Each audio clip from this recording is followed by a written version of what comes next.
Hi everyone, this is Wayne Rivers at Performance Construction Advisors, where we build better contractors. This week, I want to talk about the Spectre of Retirement. Ooh, the R word, retirement. The Spectre of Retirement and how to prepare. The source of this is Arlin Sorenson. You've heard us talk about Arlin any number of times. Great thinking on the subject. And the reason it hit home with me is because, well, for the first time ever in our history, we've had some retirements. We had Bundy retired, and then Dennis, and then Bill Babb. So 3 super high performers have retired here in the last 3 years, basically. I'm not that far from retirement. I don't have a definite date, but surely it's not too far in the distance. So what about this is important to you? Well, we're all going to retire at some point, and retirement has different definitions for different people. When you think about the traditional definition of retirement, it's at 65 you get your gold watch and you're 100% retired. And for so many of our contractors, kind of what I'm thinking for myself, that's not the case. It's more like slowing down, but not really separating from the company and retiring completely.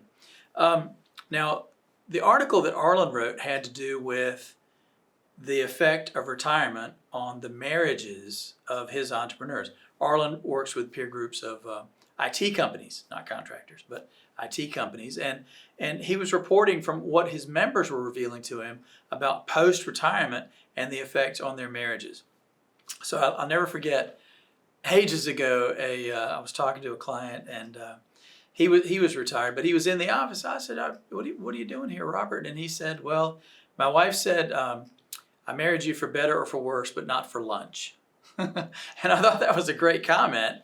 It was instructive because all the 30 years that Robert had been in the office building his company and planning and making things happen, she had her own thing going on outside of that. She wasn't in the office every day with him. She had her own distinct and separate life. And him being home suddenly started to put a little bit of a crimp in that. So it makes sense, and I've got a story about that in a minute, but Arlin said that the divorce rate for entrepreneurs was significantly higher than for non-entrepreneurs. And some of the reasons that he delineated were long work hours, the stress, the nature of risk-taking for entrepreneurs, sometimes narcissistic personality traits, and frankly, most of us are used to being the boss. So Lisa made this apparent to me one time when our children were small, and so 5 days a week I was up early and gone to work, and then on Saturday I would get up early and go play tennis. So 6 days a week, Lisa was responsible for getting the children going in the morning, whatever activities they had for that day. On Sunday, I'm home, and we're trying to get organized and get off to church, and I'm ramrodding the show. And it's tense, unnecessarily tense, and I'm trying to figure out what's going on here.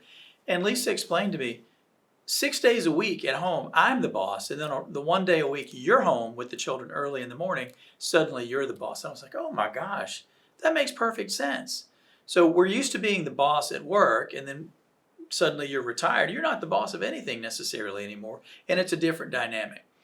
Arlen said the biggest fear of people when they retire is that I won't know what to do when I get out of bed in the morning, and I can see that. And he gave us 6 questions that you might ask yourself to help prepare for whatever your retirement looks like. And I've added a 7th that I think might also be important. Number 1, what does our perfect day or week look like? Remember, this is bigger than you. This is a new step into unknown territory. Second, what mental and social events at work must you replace now that you're not at work every day anymore? Third, what will your identity look like? Where will you get your feelings of self-worth and identity? Fourth, how will you structure your 168 hours a week? He uses 168 hours a week in so many of his daily blogs, and it really is instructive. If you think about it, you sleep a third, you work a third, and you've got about a third of those hours at your disposal. Well, now, if you take the work out of it, you've got twice as many waking hours at your disposal. How are you going to allocate for those hours? Fifth, How will you stay connected with the people that you most enjoyed at work when you were employed? And 6, how will your plans as an individual affect your family, not just your spouse at home, but maybe extended family as well? The last question that I thought about that struck me as being important is, what interests you and what can you learn? So Lisa and I, kind of anticipating retirement one day, bought a boat.